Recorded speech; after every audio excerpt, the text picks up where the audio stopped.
"We only kept you for the tax benefits," my father said with a casual laugh at my 25th birthday dinner. And for a moment the entire table went silent except for the faint clinking of glasses and the soft hum of the restaurant's air conditioner above us. At first I thought I had misheard him. The restaurant was one of those polished suburban places with dim golden lights, white tablecloths, and servers who spoke just softly enough to make everything feel important. My mother had insisted on coming here, saying turning 25 was a milestone and that we should celebrate properly. A chocolate cake with candles sat in the center of the table, and my name was written in looping frosting letters across the top. My father leaned back in his chair, swirling the ice in his drink like he had just made a harmless joke. My mother smiled the way she always did when he said something sharp, the kind of smile that tried to smooth over the edge of his words. "Oh, Richard," she said lightly, but there was no real correction in her voice, no denial. The waiter happened to pass by just then carrying a tray of steaming plates, and for a strange second the normal rhythm of the restaurant continued around us as if nothing unusual had happened. I stared at my parents across the table, trying to decide whether this was some strange attempt at humor or something else entirely. "Wait," I said, forcing a small laugh that didn't quite sound like my own voice. "What does that even mean?" My father shrugged, still smiling, like it was obvious. "Relax, Emily. You know how expensive kids are. At least the tax credits helped." My mother took a sip of her wine and added, almost absent-mindedly, "You were practically an investment, if you think about it." They both chuckled softly, and the sound echoed in my ears longer than it should have. The candle flames flickered in front of me, bending slightly in the draft from the air vent above our table. Around us people were celebrating birthdays and anniversaries, couples leaning close together and families laughing over baskets of bread. It looked exactly like the kind of night you see in advertisements for happy families. But something about the way my parents said those words felt strangely deliberate, like they had revealed a truth. They assumed I already understood. I looked down at the cake, at the neat frosting letters spelling out my name, and suddenly the room felt a few degrees colder. Growing up, my parents had always been practical people. They talked about finances more than feelings, spreadsheets more than memories. Still, I had never once imagined that I might have been part of some calculation. I searched their faces for a sign that this was just another awkward joke, but neither of them seemed particularly concerned about how it sounded. My father was already checking his phone, and my mother was adjusting the napkin on her lap. The candles continued burning quietly in front of me, their light reflecting off the polished silverware. 25 years old, surrounded by family, sitting in a restaurant filled with laughter, and somehow I had never felt more like a stranger at my own birthday dinner. I did not blow out the candles right away. The small flames trembled gently in the soft air of the restaurant while I stared at them, trying to understand what had just happened at my own birthday dinner.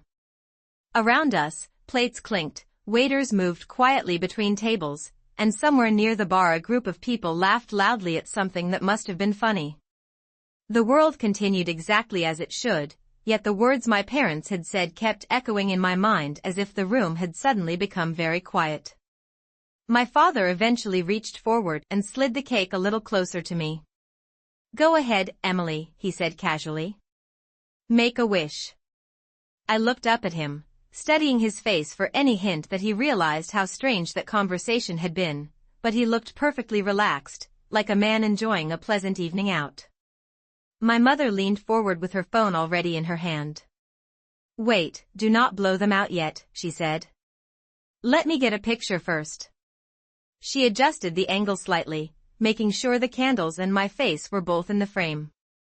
I tried to smile the way people do in birthday photos, but it felt stiff and unfamiliar, like I was pretending to be someone else. The camera flash flickered briefly and then the moment passed. I blew out the candles because that was what you were supposed to do, even when nothing about the night felt normal anymore. The waiter returned with 3 plates and began cutting the cake neatly into slices. My father immediately started talking about property taxes in our county, explaining how the rates had increased again this year. My mother nodded thoughtfully and mentioned something about government credits and deductions.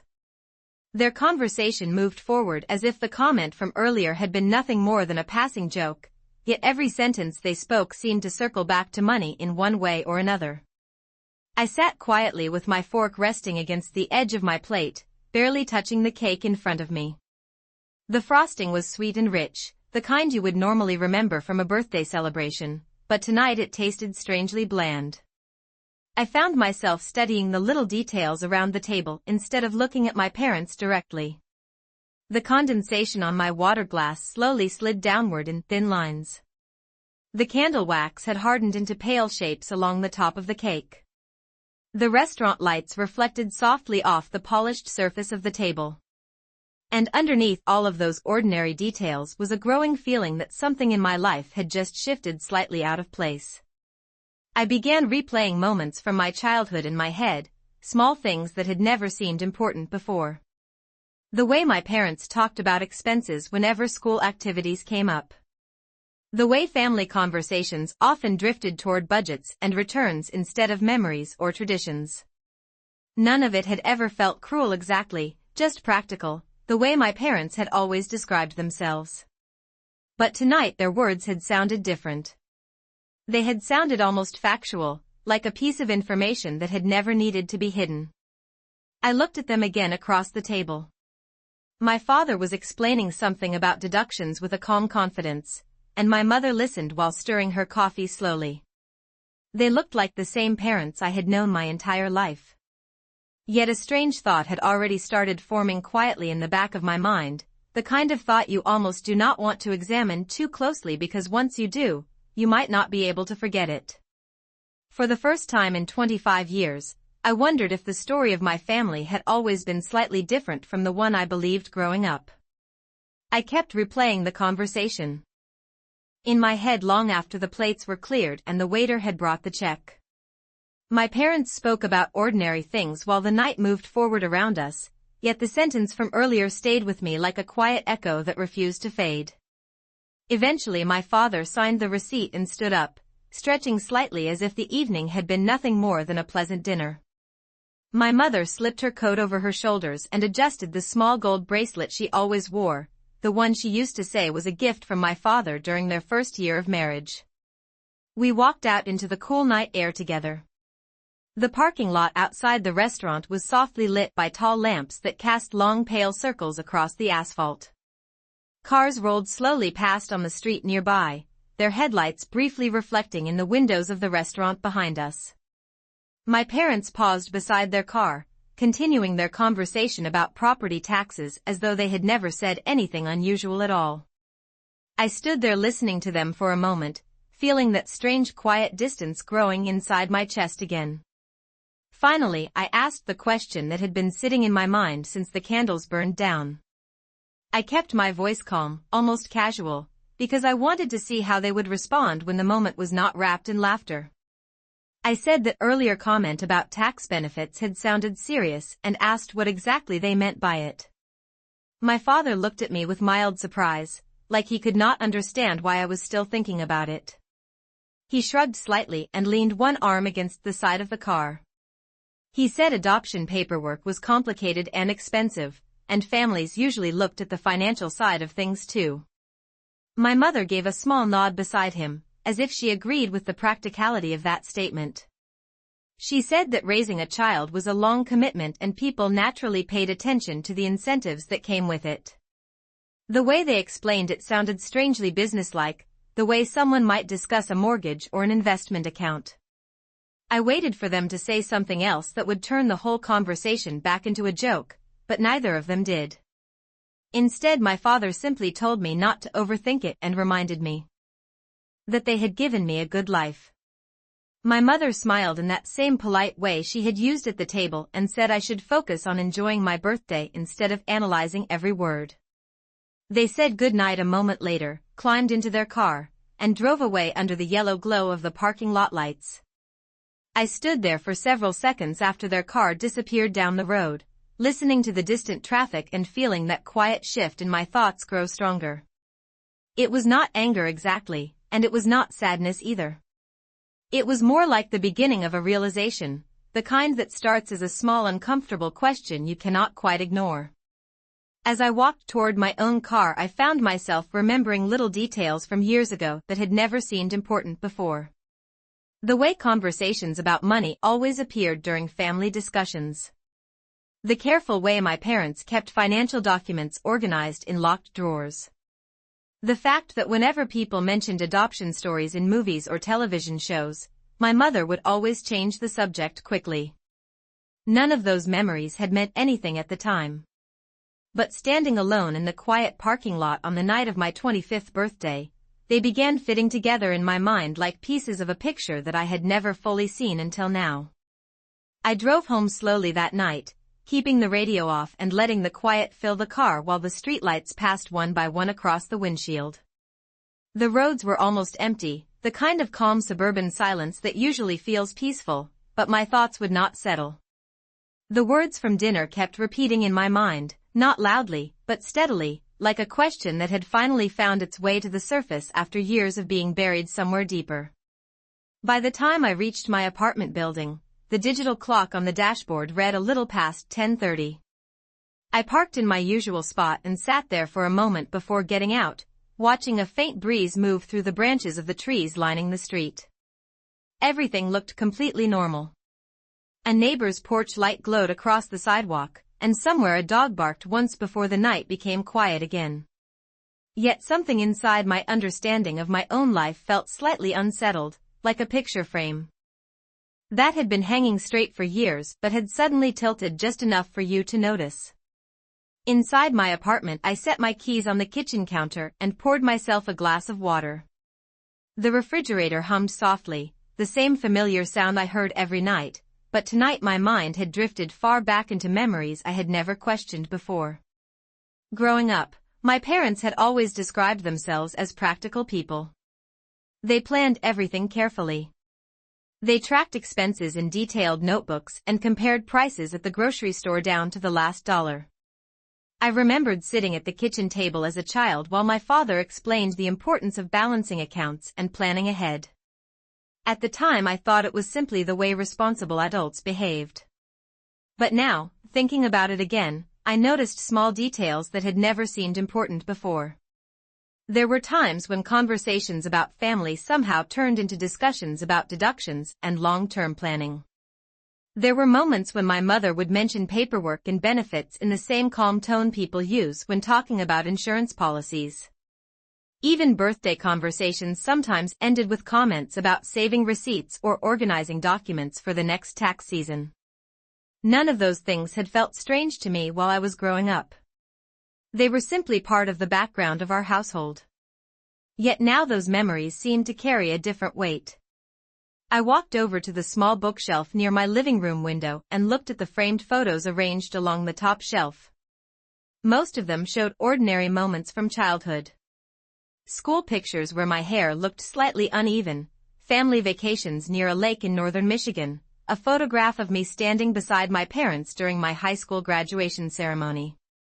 In every picture we looked like any other American family, smiling politely for the camera while sunlight reflected across our faces.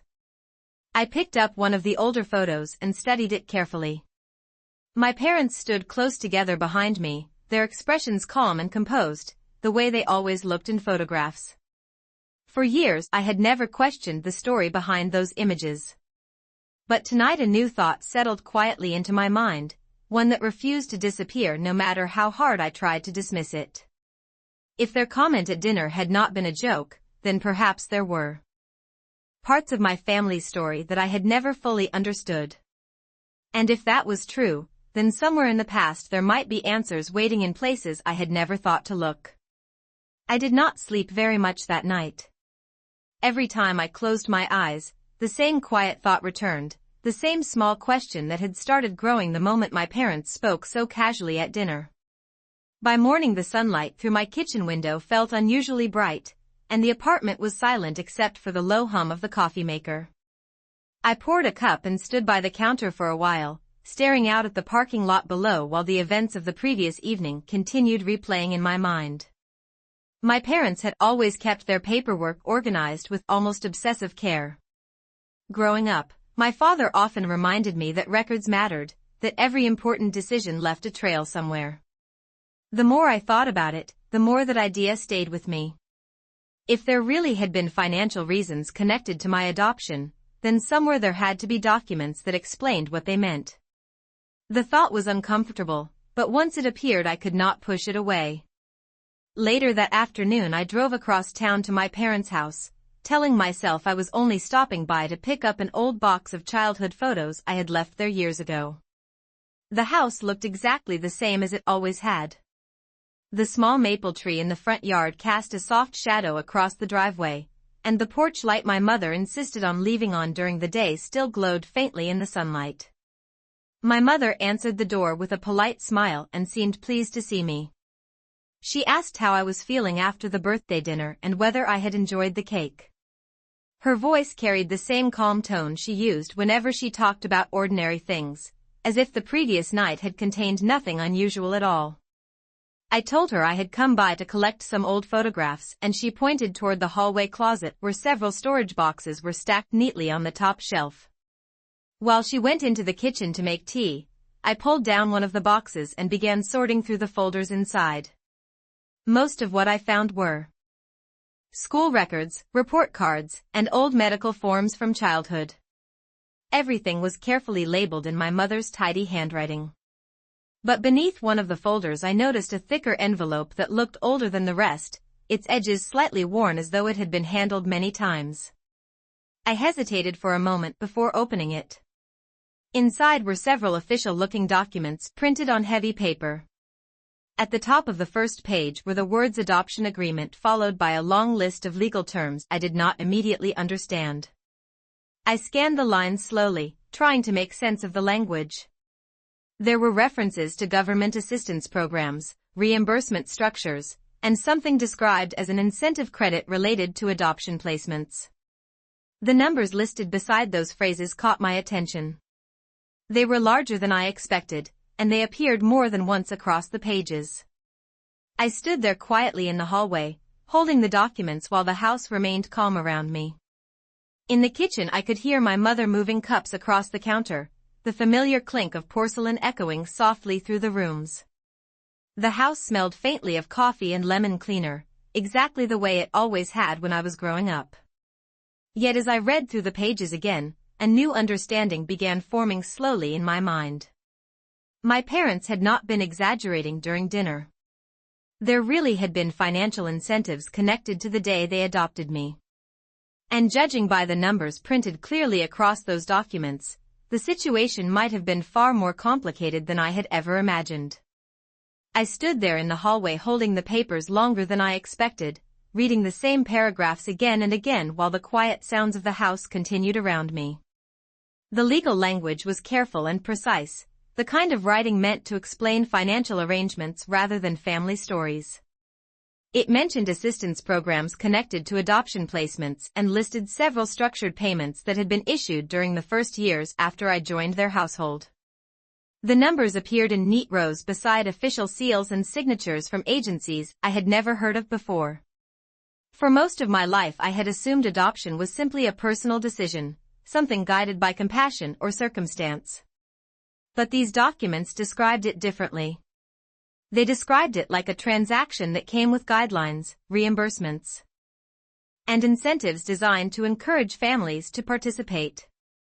I placed the pages carefully back into the envelope just as my mother called from the kitchen to tell me the tea was ready. When I walked in, she was already sitting at the table, stirring honey into a cup while sunlight filtered through the curtains behind her. The kitchen looked exactly the way it always had during my childhood, with the same wooden cabinets and the same clock ticking quietly above the stove. She smiled politely and asked if I had found the photos I was looking for. I nodded and sat down across from her, though the envelope still felt heavy in my hands. For a moment I simply watched her, trying to decide how to ask the question that had started forming in my mind. Finally I placed the envelope on the table between us. My mother glanced at it briefly and then looked back at me with a calm expression. I asked her why the adoption agreement mentioned financial incentives and assistance programs. She did not appear surprised by the question. Instead, she took a small sip of her tea and answered in the same practical tone she had used the night before. She explained that many families received support when they adopted children, especially during the early years. According to her, the programs were designed to help parents manage the costs of raising a child. She spoke as if the explanation was simple and reasonable, the kind of information everyone already understood. But as she continued talking, I noticed something that made the situation feel different. She did not sound defensive or uncomfortable. In fact, she sounded almost proud of how carefully everything had been arranged. She said the process had required extensive paperwork and planning, and that my father had spent weeks organizing the financial side of the adoption to make sure they qualified for every available benefit. The way she described it reminded me of the way my parents used to talk about investments or tax filings. It was not emotional. It was methodical. I listened quietly while she finished her tea and placed the spoon neatly beside the cup. Then she added something that made the room feel suddenly still. She said that raising a child was a long-term responsibility and responsible adults always considered the financial structure behind major life decisions. 4. A moment neither of us spoke. The clock above the stove ticked steadily while the afternoon light shifted across the kitchen table. I looked down at the envelope again, at the printed numbers and official signatures inside it, and realized that the documents I had just discovered might only be the beginning of a much larger story about how my life with this family had truly started. My mother's words stayed with me long after the teacups were empty and the afternoon sunlight had shifted across the kitchen floor. She spoke about the adoption the way someone might explain a mortgage agreement or a retirement account, calm and organized, as if the entire situation had always been a matter of responsible planning rather than emotion. I left their house a little later that afternoon with the envelope still in my bag, the same quiet question following me all the way back to my apartment. The drive felt shorter than usual because my thoughts were moving faster than the traffic around me. By the time I reached my building, I knew one thing for certain.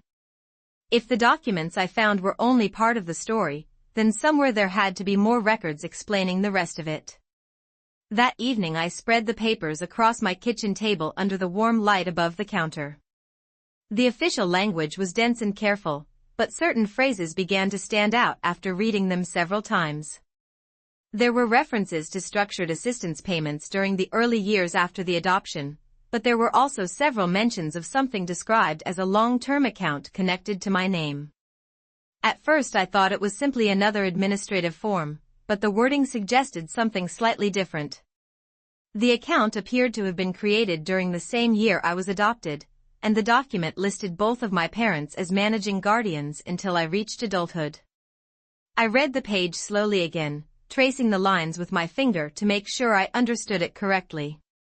If the information on the page was accurate, then the account should have transferred to me several years ago when I turned 18. Yet I had never heard about it before. I leaned back in my chair and looked around my quiet apartment while that realization settled in.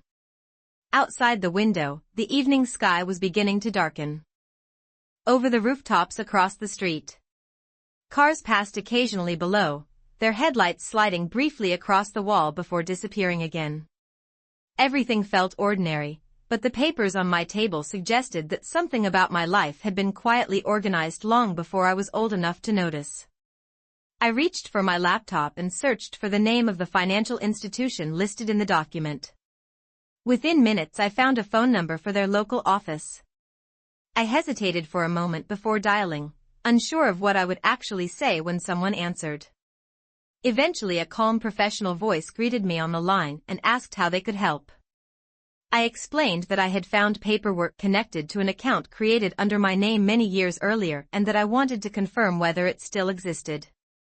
There was a brief pause while the representative asked for identifying information and checked their records. The silence on the other end of the call lasted only a few seconds, but it felt longer while I waited. When the representative returned to the line, their tone remained polite but slightly more attentive. They confirmed that an account matching the details I described had indeed been created more than 2 decades ago. Then they added something that made my grip on the phone tighten slightly. According to their records, the account had remained active for many years after it was established. But the most recent transaction listed in the system had occurred only a few months earlier, long after I had supposedly become the sole owner of the funds. For several seconds I could not say anything. I stood there in the middle of my kitchen holding the phone while the quiet voice from the bank waited patiently on the other end of the line. Outside my window the evening had grown darker, and the reflection of the kitchen light now showed my own face faintly in the glass. I asked the representative to repeat what they had just said, making sure I had heard it correctly. They calmly explained again that the account created under my name more than 20 years earlier had not been inactive. In fact, the records showed several transactions over the years, including one that had taken place only a few months ago. I thanked them and asked whether they could tell me who had authorized those transactions. There was a short pause while the representative reviewed the file again. When they returned to the line their tone remained professional, but the answer they gave made my chest feel strangely tight. According to the documentation attached to the account, the managing guardians had maintained access for administrative purposes even after I became an adult. Those guardians were listed as Richard Carter and Linda Carter. I thanked the representative again and ended the call slowly, placing the phone down on the table beside the envelope of papers. For a long moment I simply stood there, listening to the quiet hum of my refrigerator and the distant sound of traffic passing outside. The realization settled into my thoughts gradually, not with anger or panic, but with a calm clarity that made everything from the past week feel different. The comment my father made at dinner had not been a careless joke. It had been the closest thing to honesty they had offered in years. I sat down at the table and pulled the documents closer again, reading through the lines with a steadier focus now. The account described in the paperwork had been designed to accumulate funds over time through government programs and structured deposits connected to my adoption. The idea behind it seemed simple. By the time the child involved reached adulthood, the account would contain a meaningful amount of money meant to support their future. But the statement from the bank had confirmed something the documents alone could not explain. Someone had continued accessing that account long after it should have belonged only to me. I leaned back in the chair and let out a slow breath while the full picture began forming in my mind. For 25 years I had believed my life with my parents was guided by their careful practicality. They saved money, tracked expenses, and planned every decision with quiet discipline. Now I understood that the same methodical approach had likely shaped the beginning of my life with them as well. The difference was that this time the numbers were not about grocery receipts or utility bills. They were about me. I looked at the envelope once more before closing it carefully and setting it aside. The next step was no longer about guessing or remembering childhood details. The bank had confirmed the account existed, and they had confirmed who still had access to it. That meant the answers I needed were no longer hidden somewhere in paperwork or distant memories. They were sitting in a quiet suburban house across town, at the same kitchen table where my mother had calmly explained that responsible adults always think about the financial structure behind important decisions. I did not wait very long before deciding what to do next. The next morning the sky was pale and clear, the kind of quiet suburban morning where everything feels calm and predictable. I drove across town again while the streets were still lightly filled with early commuters and delivery trucks. My parents' house looked the same as it had the day before, the same maple tree in the yard and the same porch light glowing faintly even though the sun was already high. When my mother opened the door she seemed slightly surprised to see me again so soon, but she stepped aside politely and asked if everything was all right. I told her I needed to speak with both of them. My father was already sitting at the kitchen table with a newspaper spread in front of him and a cup of coffee beside his elbow. The room smelled exactly the same as it always had, like fresh coffee and lemon cleaner. I sat down across from them and placed the envelope on the table. For a moment none of us spoke. The ticking of the kitchen clock sounded louder than usual while the morning sunlight moved slowly across the table. Then I told them about the phone call I had made the night before. I explained that I had spoken with the bank listed in the documents and that they confirmed the account connected to my adoption still existed. My father lowered the newspaper slightly but did not interrupt. My mother folded her hands calmly and listened. When I finished speaking, I added one more detail that made the room feel noticeably quieter. I told them the bank also confirmed that transactions had continued long after the account should have been mine alone. For the first time since this conversation began, my father did not immediately answer. He leaned back in his chair and looked at the envelope for a few seconds before finally exhaling slowly. When he did speak, his voice sounded less casual than it had during my birthday dinner. He admitted that they had managed the account for years and that sometimes they had withdrawn funds when they believed it was necessary for household expenses. He said raising a child required financial balance and that the programs connected to my adoption had been designed to support families anyway. My mother nodded gently beside him, repeating that they had always taken care of me and provided a stable home. I listened without interrupting, noticing how familiar their reasoning sounded. For most of my life I had accepted their practical explanations for everything. But now the situation looked different when viewed through the quiet facts sitting inside that envelope. I reached across the table and slid the documents toward my father so he could see the page describing when the account should have transferred completely into my control. I explained that the bank had confirmed something else during our conversation. As of today, I had the legal authority to request a full review of the account and its entire transaction history. Neither of my parents spoke immediately after that. The kitchen remained quiet except for the steady ticking of the clock and the distant sound of a car passing outside. For the first time since this story began, the balance of the conversation had changed. My parents had always been careful planners who believed every decision should make financial sense. Now the same careful system of records and signatures that guided their choices was about to reveal exactly how those choices had shaped my life.